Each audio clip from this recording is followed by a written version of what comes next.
పెళ్లి కూడా చేస్తే బాధ్యత వదిలిపోద్దని పెళ్లి కొడుకు కోసం తిరుగుతూ అనుకున్నాడట. మా అల్లుడు అందరికంటే మంచి అందగాడై ఉండాలని సృష్టి అంతటి పరిశీలన చేస్తాడనట. సూర్యుడు చాలా ప్రకాశమానంగా ఉన్నాడట. అబ్బాయి ఈ సూర్యుడు అయితే మా అమ్మాయి బాగుంటాడని తన తక్కువ శక్తి చేత సూర్యుడిని పిలిచాడట. సూర్యుడా సూర్యుడా మా అమ్మాయిని చేసుకో అంటే సూర్యుడు అన్నాడట, ఏమండి నన్ను ఎందుకు కోరుకున్నారు, అందరినీ మానేసి అంటే నువ్వు చాలా వెలిగిపోతున్నావు, చాలా ప్రకాశమానంగా ఉన్నావు, నీవైతే మా అమ్మాయి బాగుంటుందని నేనే సెలెక్ట్ చేశాను, చేసుకో అంటే అన్నాడట. కాంతివంతమైన వాడు కానీ ఏమి సుఖం అంటే మేఘం వచ్చిందంటే నా కాంతి అంతా పోద్ది అన్నాడు. ఓరు నీ కాంతి నాపి మేఘంగా ఇంకా గొప్పవాడని మేఘాన్ని పిలిచాడు. మేఘమా మేఘమా మా అమ్మాయిని చేసుకో అంటే మేఘం కూడా అలాగే అడిగాడు. అయితే నువ్వు సూర్యుని కాంతి నాపేందుకు గొప్పవాడు అంట కదా, పెళ్లి చేసుకో అంటే ఏం గొప్పవాడండి ఏమి సుఖం, గాలి వచ్చిందంటే గాలి కొట్టుకుపోతాను అన్నాడు. వారు మేఘాలను తరిమేసి గాలిగాడు ఇంకా గొప్పవాడని గాలిగా పిలిచాడు. గాలి గాలి మా అమ్మాయిని చేసుకుంటే ఆడా చేసుకుంటా ఏ నన్నేది కోరుకున్నారంటే నువ్వు మేఘాలనే తరిమేస్తావంట అంటే గొప్పవాడిగా నేను సుఖమండి, ఎంత గాలి అయినా మేరు పర్వతం ఉంది, ఆ పర్వతం దగ్గరికి వెళ్ళి ఆగిపోవడమే అన్నాడు. ఓకే అందరికంటే గొప్పవాడు మేరు పర్వతం అని పర్వతాన్ని పిలిచాడు. పర్వతమా మా అమ్మాయిని చేసుకోమంటే ఆ పర్వతం అన్నాడంటే అందరిని మా నేను ఎందుకు కోరుకున్నారంటే నువ్వు సూర్యుని కాంతిని ఆపేస్తావట, మేఘాలను ఆపేస్తావట, ఎంత గాలినైనా ఆపేస్తావట, చాలా బలాంటివట, మా పిల్లని చేసుకోవాలంటే అన్నాడట. బలాంటిని కానీ చేసుకోమంటే అడుగు నుంచి 10 ఒకటోళ్ళకి వచ్చేస్తుంది. నేను రేపు మా పొగలు పెట్టుకున్నాను. పర్వతాన్ని తొలిసేసి 10 ఉందా అని తీసుకొస్తే అప్పుడు 10 మ్యాక్స్ సెట్ అయింది. గతంలో ఇది ఎలగటలు కదా, ఎలగటలు కానీ చెప్పండి. దాన్ని పెద్దలు అంటారు గంటలాగా. మనం అనుకుంటాం ఎవరెవరినో చేసుకోవాలి, మా ఆయన ఇంద్రులా ఉండాలి, మా ఆవిడ సొందరులా ఉండాలి, సౌందర్యలా ఉండాలి. పెళ్ళైపోయిన వాళ్ళందరూ ఏమనుకోవాలి తెలుసా, ఓహో నాకు తగినోడు ఇదే అనమాట, నాకు తగింది ఇదే అనుకోవాలి తప్ప ఆ రోజుల్లో నాకేం కళ్ళుకు మైకేం కమ్మిందో ఇలా మోసపోయిన అనుకోకూడదు. కనుక పెళ్ళైపోయిన వాళ్ళందరూ కూడా తృప్తి కలిగి ఓహో దేవుని ఏర్పాటు ఇదే అనమాట అని ఆ దేవుని సంకల్పంలో ఉండిపోవాలి తప్ప పశ్చాత్తాపడకూడదు ప్రియులారా.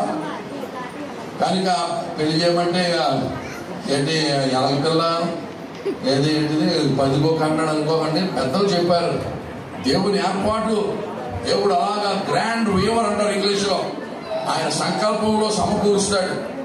కనుక ఈ వివాహంలో ప్రియులారా నేను చాలా దేశాలు తిరుగుతూ ఉంటాను. ప్రపంచంలో భూమి చివరికి వెళ్ళిన చోట ఏం చూశానంటే కొన్ని దేశాల్లో పెళ్ళిళ్ళు చెప్తానండి.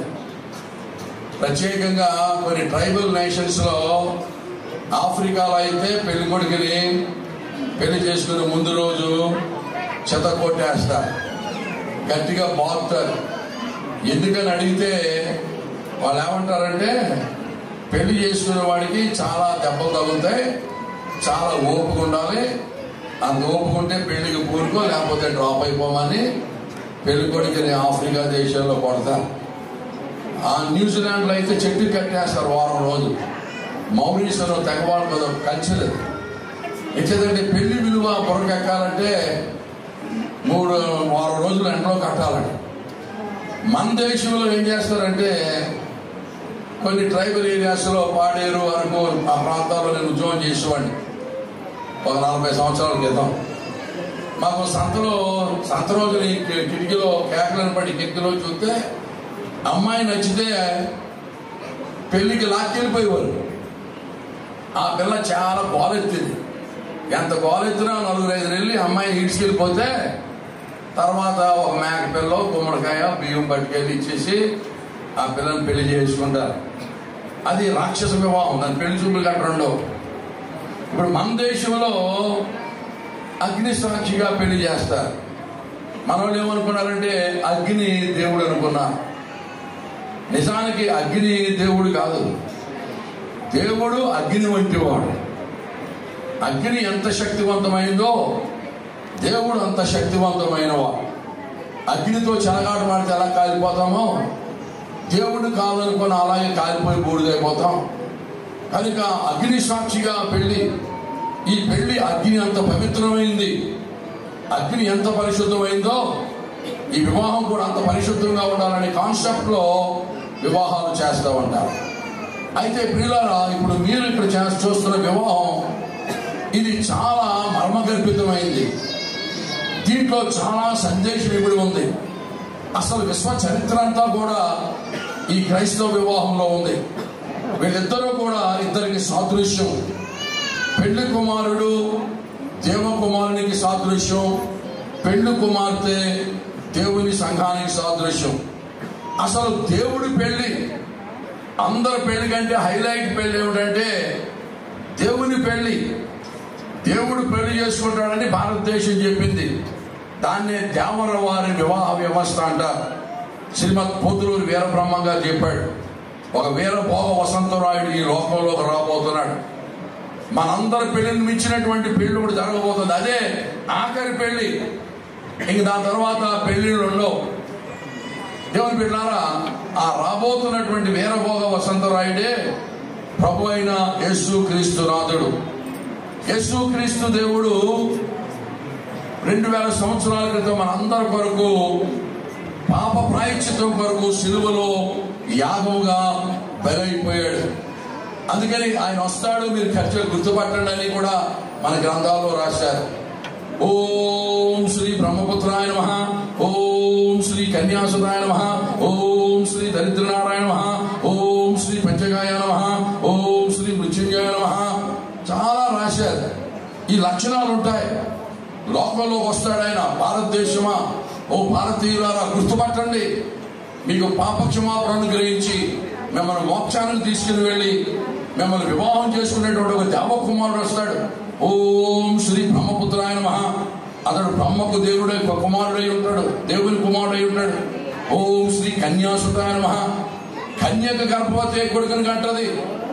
చాలా విచిత్రం. పురుషునితో సంబంధం లేకుండా దేవుడు అద్భుతం చేయబోతున్నాడు. దేశమా దేశమా దేశమా గమనించు. ఓం శ్రీ కన్యాసురాయ నమః, ఓం శ్రీ దరిద్రనారాయణ నమః. ఆయన దరిద్రుడిగా రాబోతున్నాడు. ఓం శ్రీ పంచగాయ నమః. ఆయన 5 గాయాలు చేస్తారు. ఓం శ్రీ మృత్యుంజయ నమః. ఆయన మరణమును గెలుస్తాడు. ఇవన్నీ ఎవరిలో నెరవేరుతాయో ఆయనను గమనించి, ఆయన్ని వెంబడించి, ఆయన విశ్వసించండి. ఆయనే మోక్ష ప్రదాత, ఆయనే మరలా తర్వాత పెండ్లి కుమారుడుగా రాబోతున్నాడు అన్నటువంటి విషయాన్ని ఈవేళ ఈ క్రైస్తవ వివాహంలో మనం తెలుసుకోగలుగుతున్నాం. అందుకని ఇంతవరకు దేవుణ్ణి ఎరగినటువంటి, యేసుని గురించినటువంటి విశ్వాసం ఎరగినటువంటి వారు ఈవేళ ప్రభువు యొక్క విశ్వాసంలో వచ్చారు. వీళ్ళే కనుక దేవుణ్ణి నమ్ముకోకుండా ఉండుంటే వీళ్ళ పెళ్లి వేరే పద్ధతిలో జరిగేది.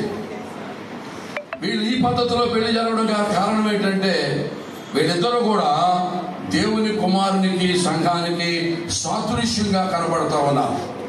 కనుక ప్రియమైన వారులారా, ఈవేళ యావత్ ప్రపంచంలో కూడా, ప్రపంచమంతా, మీకు అక్కినేని నాగేశ్వరరావు గారు తెలిసే ఉంటుంది.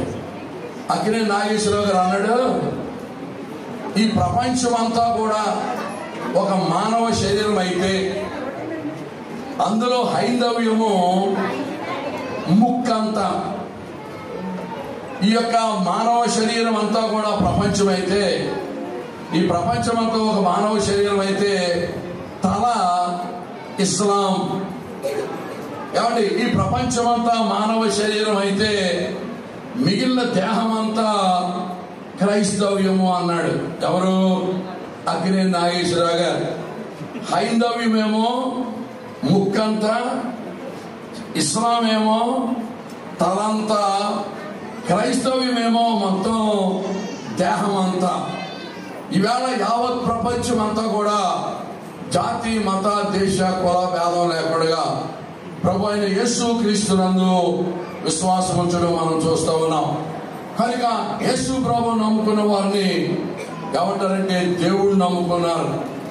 వాళ్ళు దేవుణ్ణి తెలుసుకున్నారట, వాళ్ళు దేవుణ్ణి నమ్ముకున్నారట, దేవుళ్ళలోకి వెళ్ళిపోయారట, దేవుళ్ళలో కలిసిపోయారట. దేవుడు దేవుడు దేవుడు అని ఈవేళ దేవుడు అందరూ నోట కూడా ప్రభు అయిన యేసు కొనియాడబడుతున్నాడు. కనుక వీళ్ళ కిరణ్ అలాగే హిమబిందు వీళ్ళు ప్రభువునందు విశ్వాసం ఉంచారు, దేవుని యొక్క మందిరంలో నాటబడ్డారు, యేసు క్రీస్తును సొంత రక్షకుని అంగీకరించారు. కనుకనే ఈ వివాహం ఈ పద్ధతిలో జరుగుతూ ఉంది. కనుక ప్రియమైన దేవుని బిడ్డలారా, మీరు ప్రభు త్వరగా రాబోతున్నాడు. ఈవేళ యేసు ప్రభు నమ్ముకుంటే పెళ్లిళ్ళు అవ్వని కానీ, లేదా యేసు ప్రభు నమ్ముకుంటే పిల్ల దొరకదని కానీ, ఇప్పుడు పరిస్థితి ఎలా వచ్చిందంటే అసలు ప్రభువు నమ్ముకోకపోతే పిల్లనిచ్చే పరిస్థితి లేదు. ఇలా అన్ని కులాల్లో అన్ని మతాల్లో కూడా ఇవాళ విశేషంగా దేవుని గురించిన జ్ఞానంలోనికి వస్తూ ఉన్నారు. కనుక ఈవేళ ఈ కిరణ్ బంధువులు హిమబిందు బంధువులు దేవుని గురించిన జ్ఞానంలోనికి నీకు పాప క్షమాపణ గురించి నీ పాపముల కొరకు రక్తము చెందించి మీ కొరకు విమోచన క్రయధనం చెల్లించినటువంటి వాడు ప్రభు అయినటువంటి యేసు క్రీస్తు అనే సంగతి మీకు మేము తెలియజేస్తూ ఉన్నాం.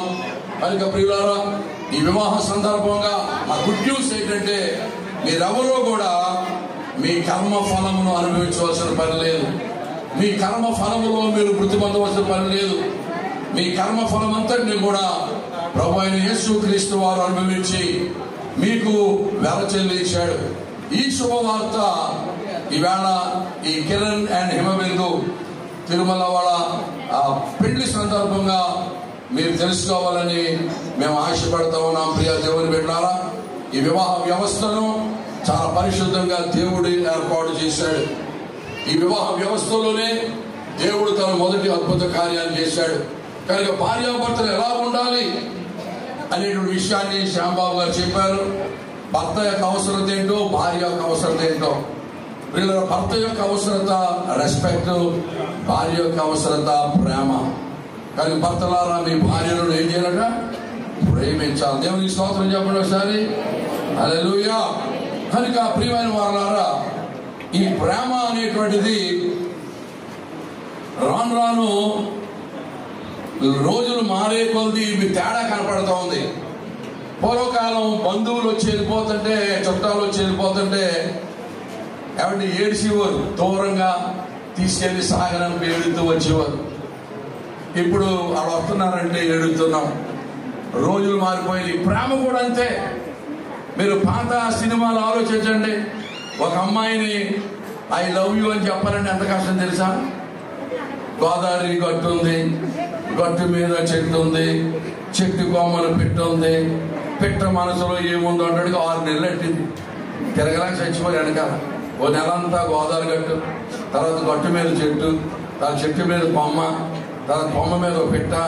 ఆ పిట్ట మనసులో వెళ్ళేసరికి చాలా టైం తీసుకునేది. ఇప్పుడు రోజులు ఎలా మారిపోయినట్టే, ప్రేమింతావా లేకపోతే ముఖం మీద యాసిడ్ వేసేయమంటావా?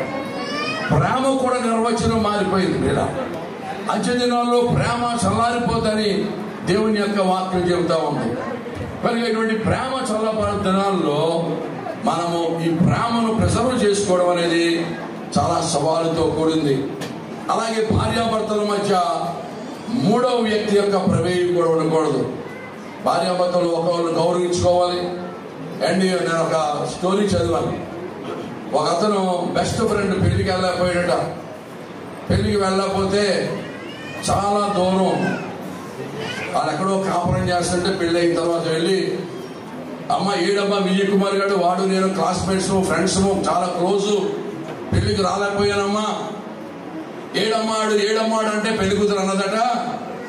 ఏంటయ్యా నీకు రెస్పెక్ట్ లేదా? ఆడు ఈడు అంటున్నావు, మర్యాదగా మాట్లాడు, అతను మా ఆయన గౌరవంగా మాట్లాడన్నదట. చాలా సంతోషించాడట. ఒక 6 నెలలు పోయిన తర్వాత మళ్ళీ వాళ్ళ ఇంటికి వెళ్ళాడట. అమ్మో ఆడు ఈడు అన్నారంటే ఊరుకోదు అని చెప్పమ్మా. ఏడమ్మా అమ్మ విజయ్ కుమార్ గారు లేరమ్మా, ఎక్కడికి వెళ్ళారమ్మా అంటే అన్నదట. ఆడా చెప్పేస్తాడేంటి అన్నదట. పిల్లలు అప్పుడేమో ఆడు అంటేనేమో మీదడిపోయింది. 6 నెలల తర్వాత ఆడా చెప్పేస్తాడు ఏంటి అన్నదట. పిల్లల భార్యలు ఎప్పుడు కూడా రాను రాను ప్రేమ తగ్గిపోకూడదు, రెస్పెక్ట్ అనేది ఉండాలి. భర్తలు కూడా ఆడవాళ్ళు అండి నిష్ఠను పెట్టి మాట్లాడకూడదు. కొంతమంది మగవాళ్ళు మనసు ఎదిగిపోయి మాట్లాడతారు. ఓ భర్త అంటే భార్య అన్నదని భర్తతో ఏమండి మన కిటికీలకి కర్టన్స్ కొనాలి, భర్త అన్నాడంటే దేనికోసమే అన్నాడు. ఆవిడ అన్నదంటే ఎదరింటి ఆయన ఆత్మాను చూస్తున్నాడు అన్నాడు. ఈడన్నాడంటే నువ్వు సరిగ్గా కనపడక కానీ కనపడితే నీ ముఖం చూడలేక ఆడే కట్టలు చేసుకుంటాడు. లేదా అందుకట్లా ఫీల్ అవ్వక ఎవరైనా అంటారా చేసుకున్నదాన్ని అంత మాట్లాడాలి. నువ్వు సరిగ్గా కనపడక కానీ కనపడితే నీ ముఖం చూడక ఆడే కట్టలు చేసుకుంటాడు. దేవుడు పెట్టారు భర్తలారా మీ భార్యలను నిష్ఠూర పెట్టకూడి. ఒక పెళ్ళైన తర్వాత హనీమూన్కి వెళ్ళారట. హనీమూన్కి వెళ్తే పెద్ద కూతురు మంది వచ్చేసిందంట. కూతురు మంది వచ్చేసి భర్త భార్య చేయగట్టిగా పట్టుకున్నాడట. పట్టుకుంటే భార్య అన్నదట ఏమైనా ఎలుగుబంట్ల సింహాల పుల్ల కూతులే కదా, నాకేం భయం లేదు చెయ్యదు అన్నదట. ఈడనంటే భయం అని కాదే, నువ్వు అందులో కలిసిపోతే మళ్ళీ గుర్తుపడడం కష్టమా అంటే అర్థమైంది. కూతురు నువ్వు అందులో కలిసిపోతే గుర్తుపడడం కష్టపడి కూతురులా ఉంటామని కదా. అలా భార్యలు ఎప్పుడు కూడా నిష్ఠూర పెట్టే మాటలు మాట్లాడారు. భర్తల మాటలు ఎప్పుడు కూడా అండి భార్యలకు హోప్ క్రియేట్ చేయాలి. డబ్బులున్నా లేకపోయినా ఎప్పుడు కూడా ఎప్పుడోకప్పుడు దేవుడు దీవిస్తాడు. నీకు నా చెయ్య ఆడక నిన్ను బాధపడుతున్నాను కానీ దేవుడు దీవిస్తాడు. అప్పుడు నేను ఎలా చూస్తానో చూడు. అసలు కాలు కింద మనం ఇక పైనుంచి కిందకి దిగదుడిపే నా చెయ్యి ఆడక నేను బాధ పెడుతున్నానే ఏమనుకోక అంతవరకు అంటులు తోము అని అలాగా నెమ్మదిగా తీసుకురావాలంట. నా చేతిలో లేక నిన్ను బాధపడతాను కానీ అది ఏది పడితే పొందును అని ఇంగ్లీష్లో చెప్తారు. దాని సామెత ఏంటి తెలుసా? Husbands must speak beyond their capacity and wives must settle below their necessity. అంటే భర్తలు ఎప్పుడు కూడా వాళ్ళ శక్తికి మించి మాట్లాడాలంట.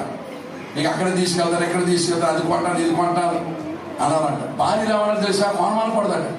అవన్నీ ఎందుకంటే మీరు ఉంటే చాలనాలి. భర్త ఏమో జుట్టు తేలి తెమ్మంటే కొండకి తెచ్చేస్తాను అనాలి. భార్యలు కానీ తెమ్మన్నారనుకో మాకు డిపాజిట్లు ఉండవు. జుట్టు తేలి సరిపోతుంటే మీ మాటలు చాలనా. నాకు ఇప్పటికీ జ్ఞాపకం, నా పెళ్ళైన కొత్తలో మా మామగారు ఉత్తరం రాశాడు. అప్పుడు ఫోన్లు లేవు. అమ్మాయిని ఎక్కువ నవ్వించుకొని ఆయన రాశాడు. ఎవడన్నా అల్లుడికి ఏడిపించగలని రాశాడు. మా మామగారు రాశాడు మా అమ్మాయిని ఎక్కువ అంటే నేను వేసే జోకులకి మా ఆవిడకి ఒక్కటి చచ్చిపోతుంది భయం వేసి మా మామగారు ఎక్కువ నవ్వించగలని రాశాడు. ఇప్పుడు భర్తలు ఎప్పుడు కూడా ఎక్కువగా మాట్లాడాలి. భార్యలకి ఎంత చేసినా ఆ రుణం మనం కిరణం భార్యలకి ఎంత చేసినా ఆ రుణం మనం తీర్చుకోలేదు. ఎంత చేసినా వాళ్ళు తక్కువే. కనుక చాలా మంది భర్తలు అంటారు నీ ముఖానికి ఇదే ఎక్కువే అలవాడు అన్నవాడు మనిషే కాదు. భార్యకి మనం చేయగలిగినటువంటిది ఎంత చేసినా వాళ్ళ రుణం తీరదు. కనుక చాలా ఘనంగా భార్యను చూడాలన్నా భర్తలారా మీ భార్యలను ప్రేమించమని చెప్పాడు. నేను చెప్పిన సలహాలు జ్ఞాపించుకో. అసలు ఇంకో కథ తెలుసో తెలియదు మీకు. దేవుడు మనిషిని చేసినప్పుడంట మగోళ్ళనైతే మట్టితో చేసినట్టు కానీ ఆడ మనిషిని మట్టితో చేయలేదంటున్నాయి. ఆడ మనిషిని అంటే ఒక కవి రాశాడు, పంచభూతాల్లో ఉన్న పవర్స్ అన్ని తీసి మిక్సీలో వేసి ఆ చూర్ణంతో చేశాడట. పంచభూతాల్లో ఎన్ని పవర్స్ ఉంటాయో ఆడవాళ్ళు అన్ని పవర్స్ ఉంటాయట. సూర్యుడిలోని తీక్షణత, చంద్రుడిలోని ఆర్ద్రత, నిప్పులోని వెచ్చదనం, మంచులోని చల్లదనం, పిల్లిలోని పెరిగిదనం, పులిలోని కరగదనం, కాకి గోల, కోకిల ఏల, నెమ్మలోంచి నాట్యం, చీమలోంచి శ్రమించే గుణం, నక్కలోంచి జిత్తులు ఇవన్నీ తీసి మిక్సీలో వేసి హిమబిందు చేసేటట్టు కిరణ. హిమబిందు అంటే ఏమనుకున్నావు? ఎన్ని పవర్స్ పంచభూతాల్లో ఉన్న పవర్స్ అన్నీ ఉంటాయి. సూర్యుల్లోని తీక్షణత అంటేనంట ఆడవాళ్ళు కంటి చూపుతో చెప్పేదా ఉంటారే అలా చూస్తారంట. నిప్పులోని వెచ్చదనం, మంచులోని చల్లదనం. ఆడవాళ్ళు రెండు శక్తులు ఉంటాయంట. చల్లగా ఉండగలరంట, వెచ్చగా ఉండగలరంట. అంటే అర్థం ఏంటి తెలుసా? మగవాళ్ళు నిద్రపించేయగలరట, అలా తలుచుకుంటే మాకు నిద్ర లేకుండా చేసేయగలరట. నిప్పులోని వెచ్చదనం, మంచులోని చల్లదనం, పిల్లిలోని పెరిగేదనం, పులిలోని కరగదనం. ఆడవాళ్ళకి అన్ని భయమే. బెల్లన్న భయం, బొద్ది కంటే భయం, పామంటే భయం, చీకంటే భయం. భయస్తురాలు కదా రెచ్చిపోయావా బీక్సిపోద్ది అంటే ఇక అలిగి మంచం ఎక్కిందా నువ్వు చచ్చినా తిన్ను. ఎంత బతిమాలా తినరండి. మరి ఆకలి అలా కాసుకుంటుందో మేము లేనప్పుడు తినేసి పడుకుని పోద్దండి. మేము వచ్చేటప్పుడు మళ్ళీ అలాగే ఉంటుంది. ఎంత బతిమాలా తినరు. ఎవరు పెట్టాలి? నిప్పులోని, వెచ్చదనం మంచులోని, చల్లదనం పిల్లిలోని, పెరిగిదనం పులిలోని, కరగడం. కాకి గోల, నన్ను ఆడవాళ్ళు కలిసారంటే కాకి గోల. కోకిల్లాగా పాడగలరు, నెమల్లాగా నాట్యం ఆడగలరు, చీమలాగా తెల్లగా అట్లా వేసేది ఆడమనిషి. మళ్ళీ రాత్రి పడుకునేదాకా 11 గంటల దాకా తుడిసినట్టే ఉంది, తోమినట్టే ఉండదు, మాట్లాడి అదేమి స్టాంప్లో మనకు తెలియదు. మనిషి తెలియదు, లేకపోతే మిషనో తెలియదు, అదే ఊరుకో తెలియదు. నెక్స్ట్ ఆడవాళ్ళు అబద్ధం ఆడితే నాగార్జున సిమెంట్ గోడ కట్టినట్టు, మగవాళ్ళు అబద్ధం ఆడితే తడికే. నాకు అబద్ధం ఆడడం కూడా రాదు. ఇన్ని లక్షణాలు కలిగిన హిమబింతో ఎలా కాపురం చేద్దాం షూట్ చేసుకొచ్చేసాడు. తర్వాత చెవట్లేకపోతాడు. ఇన్ని లక్షణాలు కలిగిన అమ్మాయితో చాలా జ్ఞానం చొప్పున కాపురం చేయాలి. చిన్న చిన్న గొడవలు వస్తాయి, జాగ్రత్తగా తీసుకోవాలి. మీకు కుటుంబాల్లో మెయిన్ ఏం తెలుసండి? సర్దుకుపోవడమే. ఎవరికి నచ్చినట్టు ఉండరు. పెళ్ళానికి నచ్చినట్టు మా భర్తున్నాడు, భర్తకు నచ్చినట్టు పెళ్ళ ఉండదు. కానీ ఆటో మీద రాతారు సర్దుకుపోతారు అంటే ఆటో మీద కాదు సర్దుకుపోవడం. సంసారంలో సర్దుకుపోవాలి. గొడవలు వస్తాయి. భార్య భర్త మీద గొడవ వచ్చి భార్య అన్నదట ఇది నా మంచంలో కింద అడుగున్నదట. ఆడవాళ్ళు సారి తెచ్చుకుంటారు కదా, మా అమ్మ ఇచ్చింది మంచం, కింద అడుగుని కింద పడుకున్నాడట. పడుకుని మధ్యరాత్రులు జ్ఞాపకం వచ్చింది, మంచం తీస్తే కానీ నవ్వారు నేను కదా కొన్నా, నవ్వారు కోసేస్తే దాపు కింద అడుగుంటే తేలి కుట్టేసిందా. గొడవలు వచ్చి కోసేసుకోకుండా కోసేసుకుంటారా? కోసేసుకుంటే ఏదన్నా సంసారాలు ఉండవు, సర్దుకుపోవడమే. ఏదన్నా గొడవలు మాత్రం ఖచ్చితంగా వస్తాయి. అది ఇంకోటి తెలుసా, పెళ్ళైన తర్వాత మీరు గొప్పోళ్ళ మీకు ఈ పాయింట్ వస్తుందండి. మీరు ధనవంతులా, మేము ధనవంతులా, మీరు చదువుకున్న వాళ్ళు మేము చదువుకున్నాం, మేము ఎక్కువ నువ్వు ఎక్కువ. అందుకని పండితుడు అన్నాడు, marriage is not to complete each other, it is to complete each other. ఒకరినొకరు పొగుడుకోవడం గొప్ప చేసుకోవడం కాదు, టు కంప్లీట్ ఈచ్ అదర్ కాదు, టు కంప్లీట్ ఈచ్ అదర్. ఒకరినొకరు లేకుండా వారు కంప్లీట్ కాలేదు. కనుక భార్యాభర్తలు ఇద్దరు కూడా నువ్వు గొప్ప నేను గొప్ప అన్నమాట ఎప్పుడు రానివ్వకూడదు. అమ్మాయి ఆ దేవుడు దూరమా మా చిన్నప్పుడు చెప్పుకోవాలి, పెళ్లి చేసుకుంటే దూరం అమ్మాయిని చేసుకోవాలంట. ఎందుకంటే వాళ్ళ గొడవ అయినా కోపం వచ్చినా ఈ లోపు తగ్గే రిజర్వేషన్ అయిన లోపు కోపం తగ్గిపోతుంది. దగ్గర అమ్మాయిని చేసుకున్నాను నువ్వు అంటే ఆటో ఎక్కారు. ఎంతో నా ఫ్రెండ్ ఒకడు ఉన్నాడు, 32 సార్లు వెళ్ళిపోయిందా ఆవిడే. 32 సార్లు ఇల్లు దగ్గర అయితే ఉమ్మంటే ఆటో ఎక్కేస్తారు. మరి కాదు దూరపాపం చేసుకోవాలి. నేను నర్సాపురం నుంచి విశాఖపట్నం చేసుకున్నాను. ఏ గొడవ వచ్చినా వెళ్ళడానికి అవ్వదు, టికెట్ రిజర్వేషన్ అవ్వాలి. ఈ లోపు కోపం అయిపోతుంది. తర్వాత భార్యలు ప్రేమించేటప్పుడు కూడా ఆడవాళ్ళు ఎల్లప్పుడూ ఒక లాభం ఉండదు.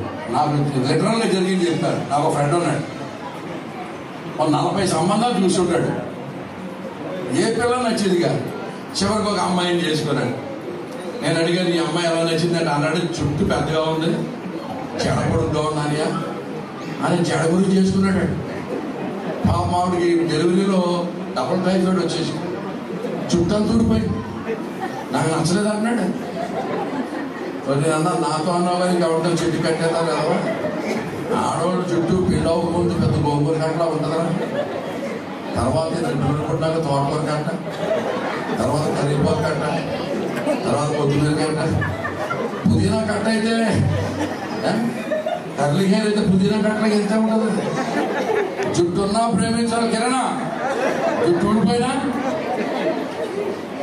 కొంతమంది పెళ్లికి చాలా సన్నగా ఉంటారు, తర్వాత సిలిండర్ లాగా అయిపోతారు. ఎలాగున్నా ప్రేమించాలి, చేత థైరాయిడ్ వచ్చేస్తుంది. వాళ్ళు ఏం చేయలేరు పాప. భర్తలారా మీ భార్యలను ఏం చేయాలి, ఎలా ఉన్నా సరే ప్రేమ సన్నం ఉన్నా సిలిండర్లా ఉన్నా, జుట్టు ఉన్నా జుట్టు ఊడిపోయిన భర్తలారా మీ భార్యలను ఆ దేవుడిచ్చిన ఆజ్ఞ ప్రేమించడమే ప్రియులారా. దాంతో సంబంధాలు చూసుకున్నప్పుడు కూడా చూసుకోవాలంటే జాగ్రత్తగా. ఒక ఊళ్ళో పెళ్లి చేసుకున్నారంట, పెళ్లి కొడుకు బాగా సన్నమంట, పెళ్లి కూతురు భయంకరమైన లోమంట. పెళ్లి అయిన మీద కాల్ చేసి మీరు ఎంతమంది అన్నదమ్ములు అంటుందంట. నేను అన్నాడు నువ్వు కాల్ తీతే ఇద్దరు ఇంకొకడే ఉంటాడు, నాకు ఊపిరాట్లేదు తీయే బాబాడు. అంత తేడా ఉండకూడదండి. సంబంధాలు చూసినప్పుడు ముందే చూసుకోవాలి. మీద కాల్ వేసి మీరు ఎంతమంది అంతా ఉంటుందండి. నువ్వు కాల్ తీస్తే ఇద్దరు ఉంటారు, అది ఒకడే ఉంటాడు. నాకు ఊపిరాటలేదు తీయ బాబు. వీళ్ళిద్దరూ బాగా సరిపోయారు, చాలా చక్కగా ఉన్నారు. దేవుడు మిమ్మల్ని దీవించను కాక. దేవుని మహిమను జీవించండి, స్వార్థ చేయండి, మీ బంధువులందరూ రక్షించుకోండి.